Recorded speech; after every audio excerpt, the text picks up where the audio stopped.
Hello, today is Mosin Nagant Day here in the garage. Got a couple to show you, and got a new camera set up here using a GoPro instead of the iPhone that I've been using, because these Mosins are so large that I needed that wide angle view to be able to capture the entire gun. A Mosin Nagant 9130 with the bayonet attached is 5 feet 5 inches long. That's insanity. That's probably taller than most of the Russians back in World War II.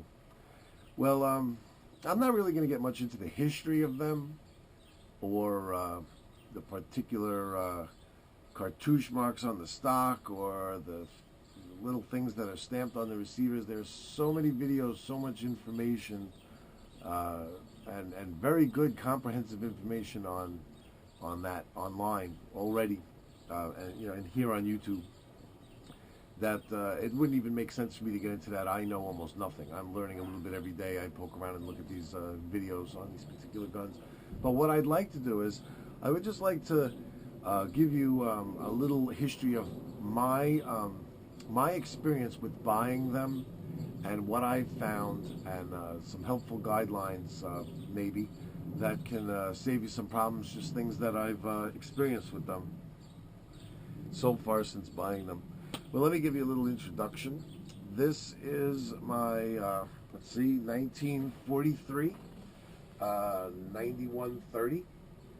And the 9130 is because I believe it was designed in 1891. And this incarnation of it, this version was put together in 1931. So this is where it gets that moniker from.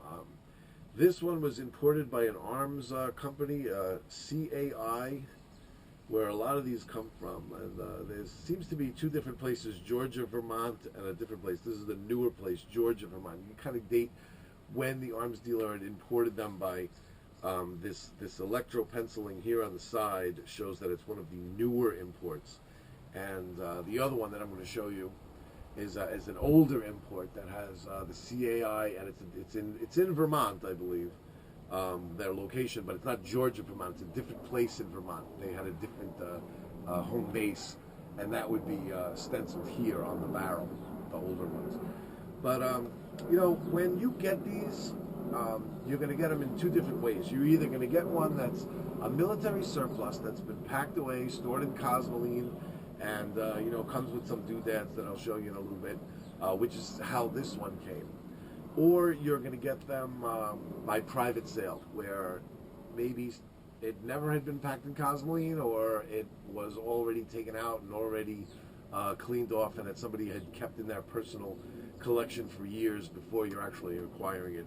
This one I got packed in cosmoline. So here, let me give you some pointers on what to actually do when these things are so covered in cosmoline, and how to get a good way to get some of it off, and to clean it and get it ready for your collection. First of all, you should look at a video for completely dismantling, because you should take it apart right down to the last little screw or piece, and literally soak everything in hoppies. It's the cosmoline originally starts out kind of like jelly, like covering it with Vaseline, but after years it kind of hardens. It might be part of the protection process, and it becomes sticky, and it's difficult to actually wipe off. Even if you put hoppies on a rag and go to wipe, you're just going to kind of smear it around. You actually just need to take like the bolt apart, take all the pieces apart, whatever you can, just soak as much stuff as possible. Get I have a large bottle of hoppies that I used, and that's just for the metal parts. The wood itself, and this works really well. You may have heard this before, and I was surprised at how well this worked. A couple of 90-degree days in a row that we had here, I put it out on my backyard table, the wood, on a towel, and just left it there in the sun. It literally bakes the cosmoline out of it.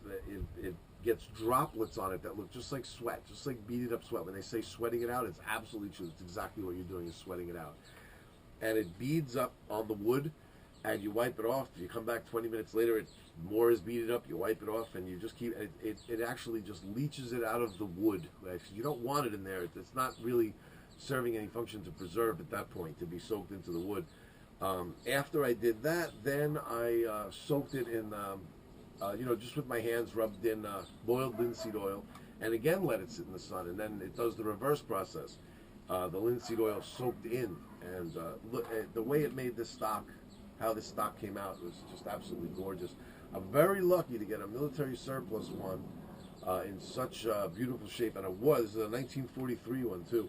What's cool about this one is all the serial numbers match. The serial numbers match on the receiver, on the bolt, on the rear of the buttstock, on the bottom of the magazine tube. There's numbers all over this thing, and it's all the same number. So this was one that may never have even seen action. It's tough. 1943, you'd think, they really needed these. Every single one of them would have hit the battlefield, but all these original stampings, these aren't like stampings done by CAI on the import. There's a separate serial number they put.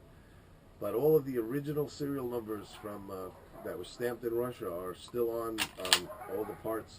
And one other thing about the Cosmoline, people, they seem to have trouble with these bolts. The bolt is sticky, or when they go to fire it, the bolt isn't bad, then they fire it, then it gets sticky because the Cosmoline melts. If you clean the bolt really well and put it back in, you're still going to see a little bit of stickiness with it. What I did was, I took the bolt out and I polished it with a Dremel and the fine brass brush that comes with the Dremels. And I literally just polished it to a shine. And if I tell you, I'm not saying it's the greatest bolt in the world. It's no, Enfield. It's which they call the Cadillac of bolt action rifles. But it was sticky, and by polishing the bolt, I mean, look, you're not having that to fight with it, and not just that. This bolt. If you see, it has dual lugs. There's a lug here on the bottom, and a lug up here on the top.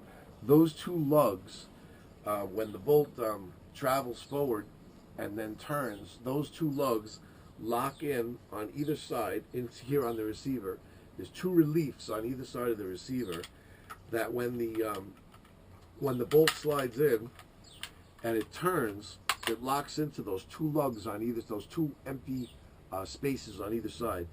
Those empty spaces, they're so far in the receiver here and back behind that there's going to be Cosmoline or any other junk builds up in those, and that's what makes the problem with the bolt, I noticed too, a lot. Is I saw that there was a lot of junk there. What I did was, I took a shotgun bore brush, which is wide, like this wide, and I covered that with hoppies, and did hoppies, then I did it with CLP. I cleaned it like crazy, and I put the rod from back here with that on it, and just sat in there and turned it, and just kept turning it, scrubbing, moving, scrubbing. And you'd see when you'd spray it out, or I'd put a patch in there and rub it around with my pinky, it would come out black. Even this is after a full cleaning. Inside those gaps were still lodged a bunch of junk. And now that they're clean, that those